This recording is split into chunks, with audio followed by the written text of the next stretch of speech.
വിശുദ്ധ യോഹന്നാൻ എഴുതിയ സുവിശേഷം 21 അധ്യായം 1 മുതൽ 14 വരെയുള്ള തിരുവചനങ്ങൾ. ഇതിനുശേഷം യേശു തിബെരിയോസ് കടൽ തീരത്ത് വച്ച് ശിഷ്യന്മാർക്ക് വീണ്ടും തന്നെ വെളിപ്പെടുത്തി.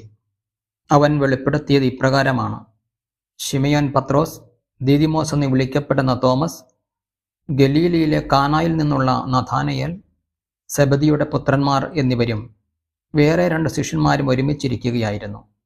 ശിമയോൻ പത്രോസ് പറഞ്ഞു, ഞാൻ മീൻ പിടിക്കാൻ പോവുകയാണ്. അവർ പറഞ്ഞു, ഞങ്ങളും നിന്നോടുകൂടെ വരുന്നു. അവർ പോയി വള്ളത്തിൽ കയറി. എന്നാൽ ആ രാത്രിയിൽ അവർക്ക് ഒന്നും കിട്ടിയില്ല.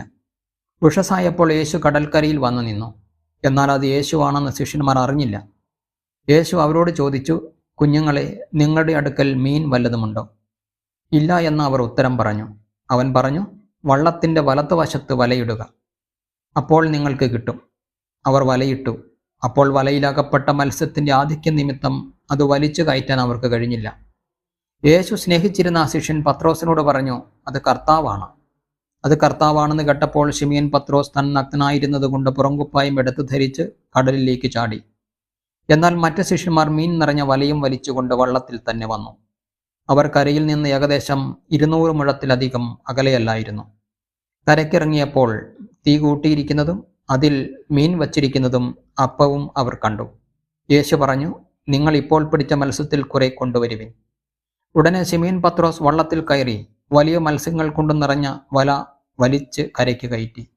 അതിൽ 153 മത്സ്യങ്ങൾ ഉണ്ടായിരുന്നു. ഇത്രയധികം ഉണ്ടായിരുന്നിട്ടും വല കീറിയില്ല. യേശു പറഞ്ഞു, വന്നു പ്രാതൽ കഴിക്കുവിൻ. ശിഷ്യന്മാരിൽ ആരും അവനോട് നീ ആരാണ് എന്ന് ചോദിക്കാൻ മുതിർന്നില്ല. അത് കർത്താവാണെന്ന് അവർ അറിഞ്ഞിരുന്നു. യേശു വന്ന് അപ്പമെടുത്ത് അവർക്ക് കൊടുത്തു. അതുപോലെ തന്നെ മത്സ്യവും. യേശു മരിച്ചവരിൽ നിന്ന് ഉയർപ്പിക്കപ്പെട്ട ശേഷം ശിഷ്യന്മാർക്ക് പ്രത്യക്ഷപ്പെടുന്നത് ഇത് 3-ാം പ്രാവശ്യമാണ്. നമ്മുടെ കർത്താവായ മിശിഹായിക്ക് സ്തുതി.